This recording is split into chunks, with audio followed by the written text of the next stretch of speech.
Alrighty guys, let's talk about the ms650. It says 660, but it's an ms650. This has the ms650 KS cylinder that I mildly ported the other day. This was the D-stroker that I converted back to a normal 660.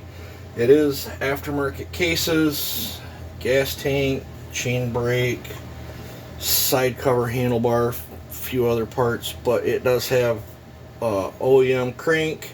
It has an OEM 660 crank. It has OEM KS 650 cylinder with port work. It has OEM rewind, coil, and a few other odds and ends. This cylinder, I don't know how else to tell you guys, it is dang near unobtainium. Especially the KS one. Very, very hard to find. I've been sitting on it forever, and I decided to finally use it on here. It is like practically like a new cylinder. Just phenomenal shape. There's a video on it showing the port work I did to it. Took a little out of the band, a little off the base, reworked the ports a little bit. I didn't go crazy on it because that cylinder's unobtainium. But I went warm enough where this thing's going to be a super strong,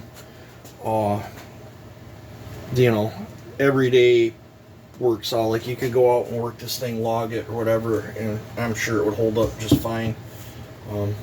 For however long the clone parts hold up. I'm not worried about the heart of it at all because it's all OEM in the heart.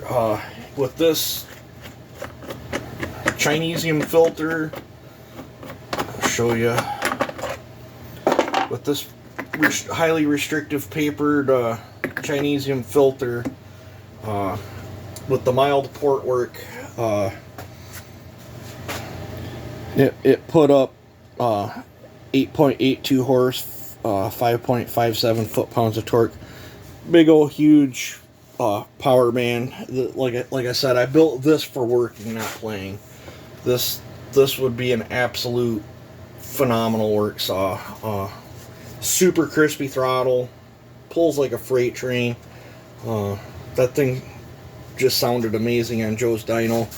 And then, just out of morbid curiosity, I pulled the air filter off and we did one dyno pull with no filter, and I did that just to see how bad these China filters are.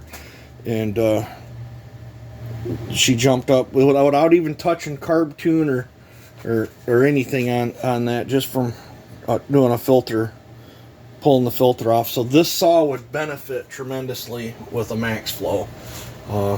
When I tried with my other 661, it made 10.5 horse. My first one, my get together one, that's 10.5 horse with filter, and that's got a stock filter. And when I pulled it off, it jumped up to 11.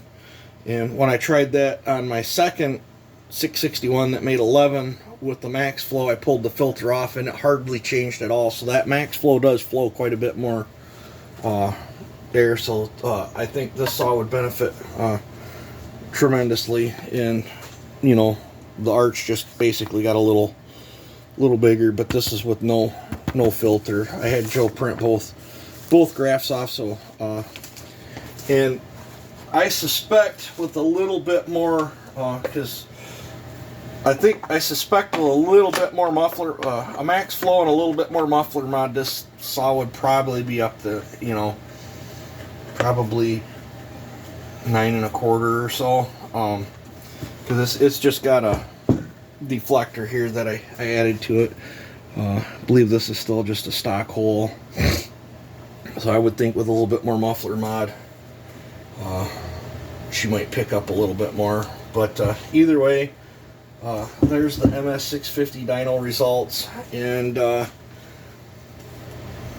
don't know, I'm currently taking offers on it. I don't think I need it. I've got my two 661s. I don't think I need this sitting there. There's not an 85cc class that I'm aware of right now, and I'm fine running. If I did have to run an 85cc class, I'm fine running my 461, and quite a bit smaller, but she packs a punch. Heck, a lot of times I run the 400 in all the big classes. A lot of times I run the 400 and the 5 and 6 cubes. So I'm a crummy racer, so it really I could go up with a stock saw. It really wouldn't matter. Really like seeing my saws do good in other people's hands, though. That makes me feel good. But yeah, I'll be taking offers on this. It's a solid runner.